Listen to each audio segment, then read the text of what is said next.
Assalamu alaikum wa rahmatullahi ta'ala barakatuh. Ni naku Umar S. Khalif Sani ku fi sani da Khalif Family Studio a suna na TikTok da kuma YouTube.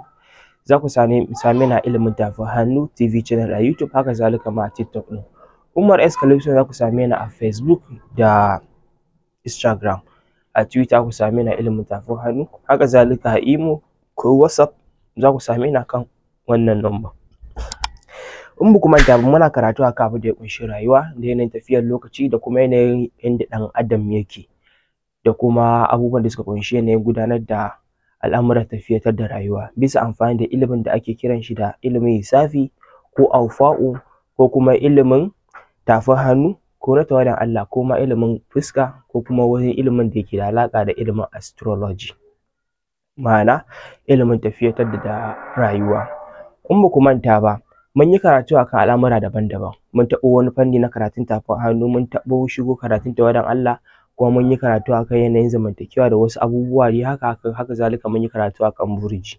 To akwai wani gaɓa da na ce in Allah ya yarda in na samu dama zan dinga ɗan taɓo irin wa'innan gaɓoɓin ko da ba akan salon kan karatun nake ba.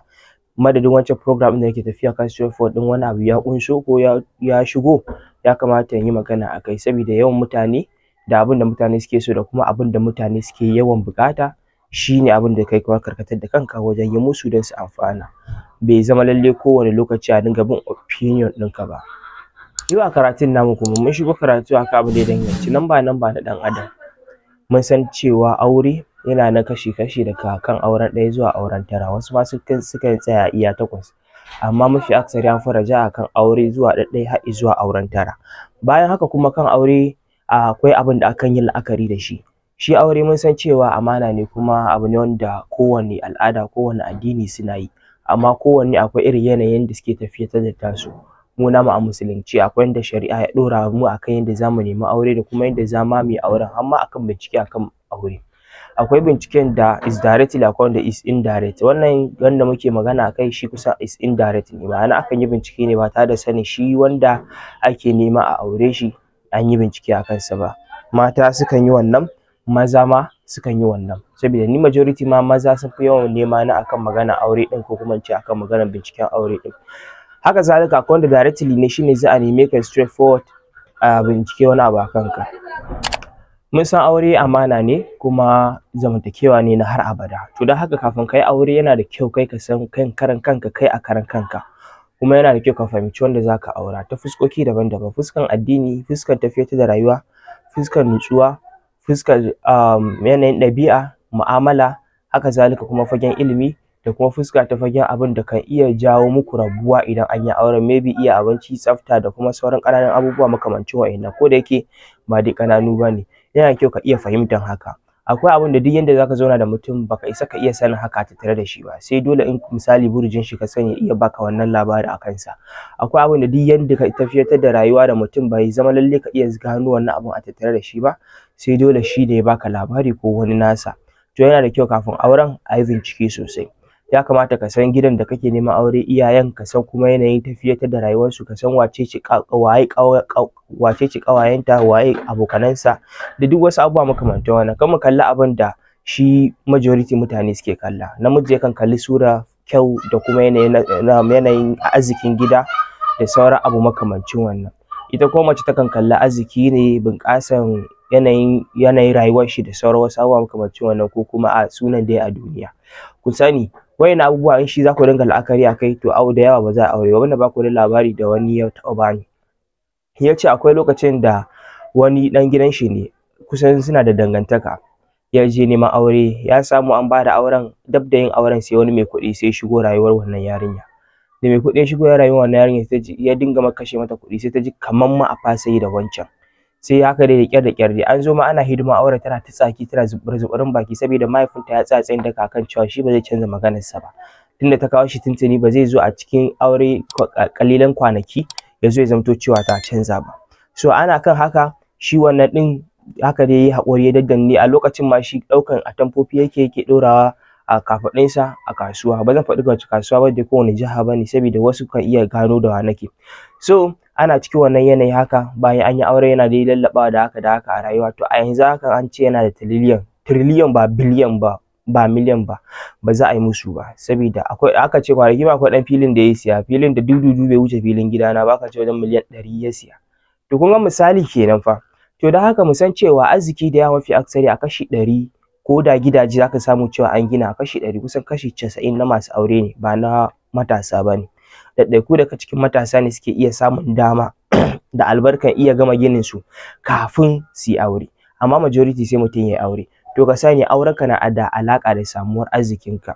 Akwai wasu abubuwa da suka iya faruwa wanda dama wani Allah ya kaddara, dama Allah ya alƙawari zai jarabe mu, zai jarabi imanin mu, zai jarabi yanayin tafiyar da rayuwar mu bisa lafiyar mu, zai jarabi wannan taurari guda 9 da muke magana kansu, ba wacce fuskan da Allah bai jaraba.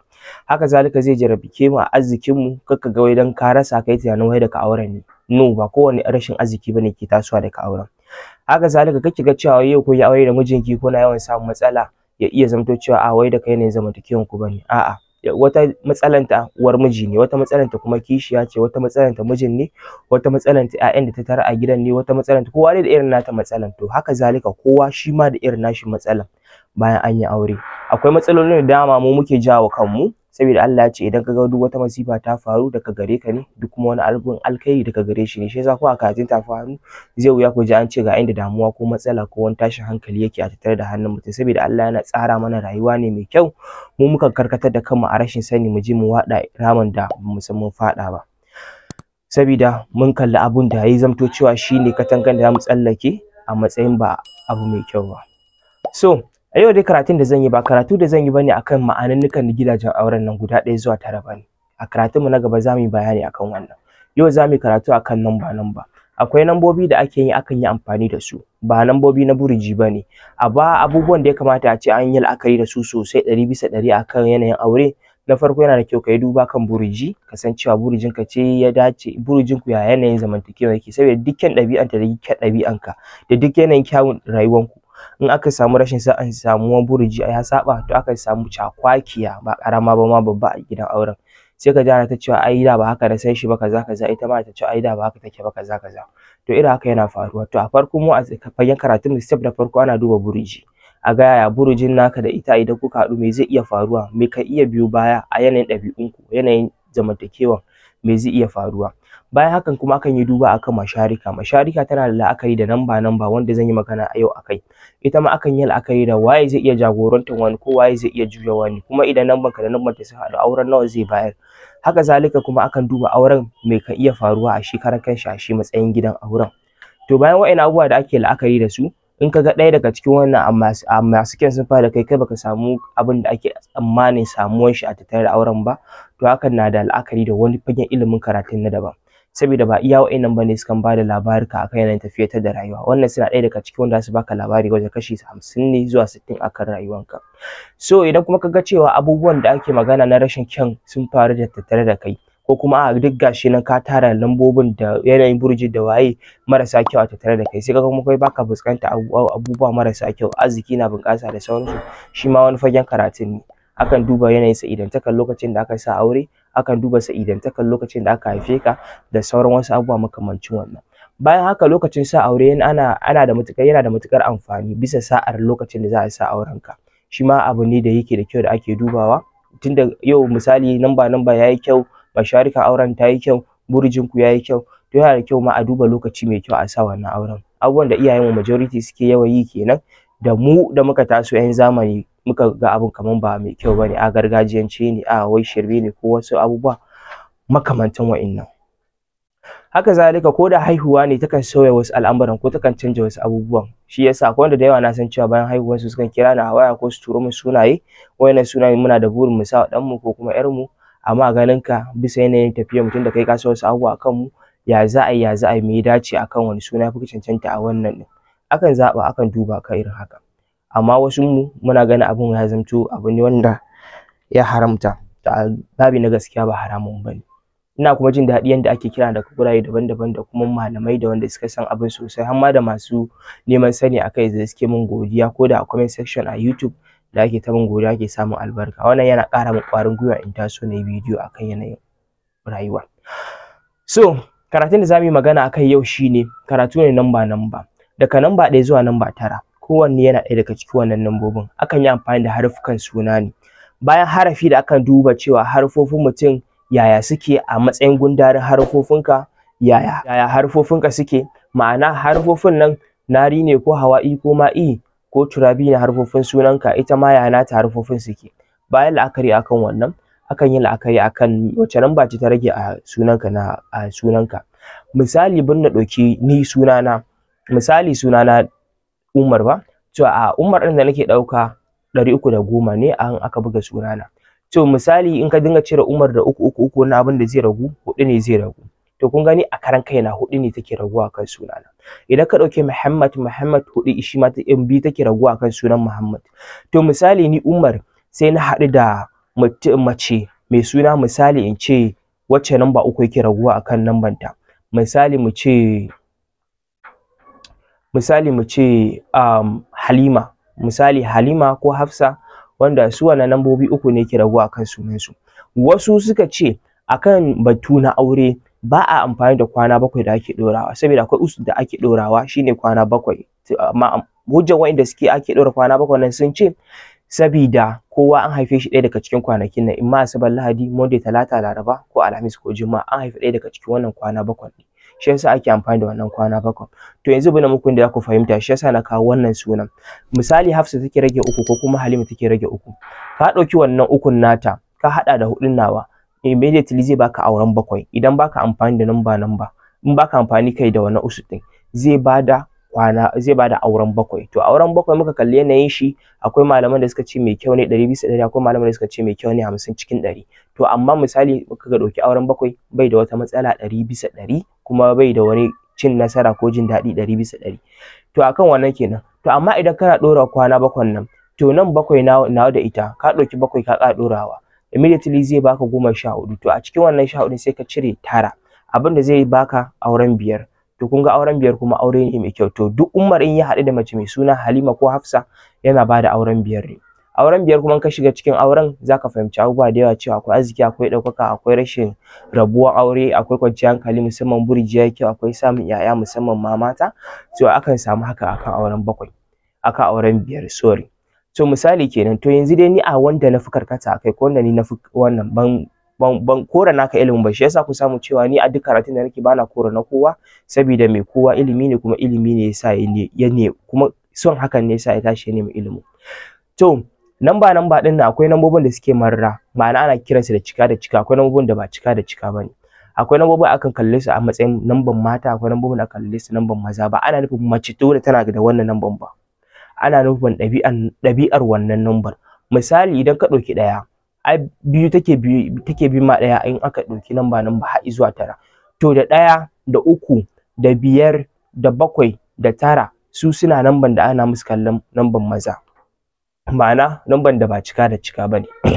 Da kuma 2 da 4 da 6 da 8 su wayannan nambobin ana musu kallon namban mata, ma'ana namban cika da cika ne. Mun ne muku gware-gwaren da za ku ƙara fahimta. Misali mutum ne ni mai namba 4, ai kun ga ina layin mata, ma'ana a namba 4 tana layin mata. To yanayin mai wannan namban da 1 da 2 da 4 da 8 ɗin da 6 za ku samu suna namban mata. To in mace tana ɗaya daga cikin wannan namba, immediately za ta samu soyayya daga masu wancan nambobin, amma bai zama kowa daga ɗayan wancan nambobin ba. Haka zalika ni da nake da wannan namba, immediately ina cikin layin mata ne. To ita mace ko tana cikin namban maza ko mace tana cikin namban mata za ta ji tana sona. Misali da nake da namba 4 na samu Amina tana da namba 6, Amina sosai za ta so ni, saboda mai namba na 4 ta namban ta 6, saboda muna layi ɗaya ne, ma'ana kamar muna dangi ɗaya ne a wannan karatu na namba. In kuma na samu misali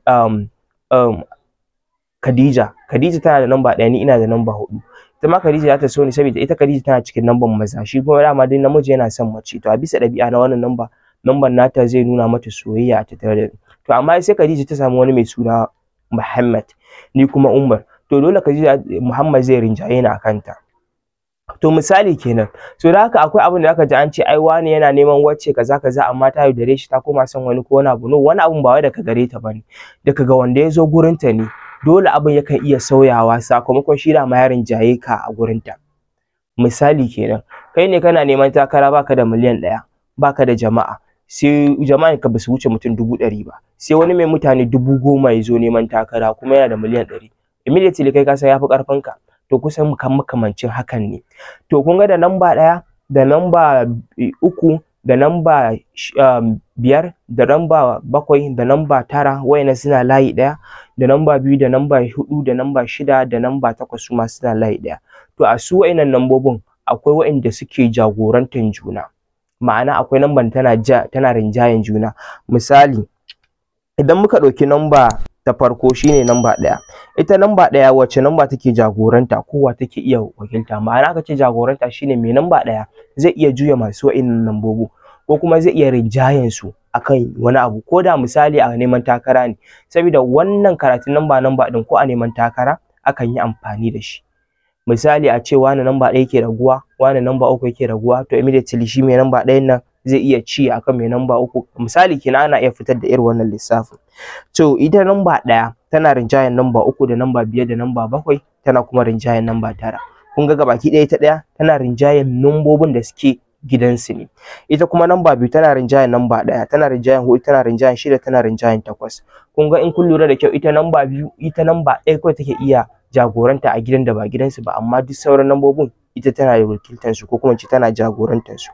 Namba 3 kuma kun ga anan tafi karfin 2, tana jagorantar 2, tana jagorantar 5, tana jagorantar 7 kuma tana jagorantar 9. Kun ga ita ma anan namba 3 wanda take gida ɗaya da su, ma'ana da 5 da 7 da 9 take iya ja da 2, ita kuma 2 kun ga sabanin gidanta ne. Idan muka ɗauki namba 4, namba 4 tana jagorantar 3, tana jagorantar 1, tana jagorantar 6, tana jagorantar namba 4 tana jan 3 da 1 da 6 da 8, ma'ana an yi kunnen doki, tana jan 2 a can tana kuma jan 2 a nan, ma'ana ko ita mace tana da namba 4 shi namiji yana da namba 3, za ku iya samun cewa kamar tana juya shi. Amma wasu za su yi tunani akwai hanyoyin da ake juya mutum, ma'ana ki a matsayin ki na mace kina juya mijinki, biyayya na kawo haka, ilimi na kawo haka, kina iya rinjayen mijinki saboda maybe kin fi shi ilimi, haka zalika kuma mallaka na kawo haka, asiri na kawo haka, wannan namban na kawo haka, za ta iya rinjayar ka ko ta jagorance ka, amma ba kowane namiji bane zai so haka. Kar ku manta kuma ana la'akari da shi ma buriji. So sai namba 5, namba 5 tana jagorantar 4, tana jagorantar 2, tana jagorantar 7, tana jagorantar 9. Kun ga nan shi ma an yi kunnen doki, tana jan 2 a gidansu, tana jan 2 a maƙotansu. So namba 6 kuma tana rinjayen 8, tana rinjayen 5, tana rinjayen 3, tana rinjayen 1. Kun ga a nan ɗin ma shi ma tana wakiltar ko in ce sun yi kunnen doki ko, tunda kun ga 6 da 8 ai suna gida ɗaya ne, to ita 6 ta ja 8, sauran guda 3 ba a gidansu ba, kamar yadda 2 ta kenan. To idan muka ɗauki kuma namba 7, namba 7 tana jan 6, tana jan 9, tana jan 4 kuma tana jan 2. Kun ga ita ma sun yi kusan me za a ce, ita 7 ta ja ta ja namba guda 2 a gidansu, ta ja namba guda 2 da ba a gidansu ba. So namba 8 tana jan 3, tana jan 5, tana jan 7, tana jan 1. Haka zalika namba 9 tana jan 2, tana jan 4, tana jan 6, tana kuma jan 8. Wayannan su ne yanayin tafiya namba ɗin. Misali namba 9, Aisha 9 yake raguwa a kanta, ni da nake da suna Umar 4 yake raguwa a kaina. Misali na haɗu da mace mai suna Aisha za ta iya rinjaya ta. To shi yasa normally dai da Aisha take jin cewa yana son ta, kuma nakan iya irin sauraron maganar ta ko wani abu makamancin wannan. Kuma ko da misali ba ni Umar ɗin ba ma, kuma wani Umar ne haka yake bayarwa a namba ɗin shi. Da na muku misali a karan kaina ina ɗaukar namba 4. Idan mun lura Amina tana da namba 2, tana da namba 6 ne. Haka zalika kuma Khadija tana da namba 1 ne. Don kun ga Khadija tana da namba 1 kuma Amina tana da namba 6, ai na gaya muku tun a farkon karatun cewa immediately zan iya rinjayen su ko kuma zan iya jagorantar su ko kuma zan iya juya su. Misali kenan wannan shine karatun namba da shi kuma ake la'akari ake fitar da aure, kamar da na yi misali a na farko. Idan ka amfani da wayannan harfofin ka cire adadin sunanka, da 9 ake minus. In ka dinga cewa 9 number da ta yi ƙarshe ita ce number da ka faɗo a ciki. To number da ka faɗo a ciki sai ka ɗauki number ita wacce kake so, shi ma sai ka dinga cire 9. Ita ma number da ya ragu a ƙarshe wacce ba a iya cire 9 a kai, to ita ce number ta. Sai ka haɗa da ita number nata da ita number naka, sai ka yi wa kanka hukuncin aure. Zai iya baka fiye, misali 8 ya ragu a nata, kai ma 8 ya ragu a naka, kun ga ai ya bada fiye da 9. To sai kai ƙara cire 9 a ciki, abin da ya saura shine zaman auren ku. Misali Khadija tana da namba 1, sai wani suna ne misali a na maza shi ma yana da namba 1. kun ga anan idan baka sa wannan kwana 7 ba zai bada auren 2, amma ka ɗauko kwana 7 ka sa zai baka auren 9. to misali kenan. To amma mafi rinjayen malamai sun fi la'akari da sa kwana 7 nan, saboda sa wannan kwana 7 yana da matukar amfani a yanda suka zo da irin nasu salon karatun, kuma ko ni karan kaina mai magana nakan yi amfani da wannan kwana 7 wajen yin hukunci. Nagode, wassalamu alaikum warahmatullahi ta'ala wabarakatuh. A karatunmu na gaban Allah ya yarda zan taɓo mana fanni na aure.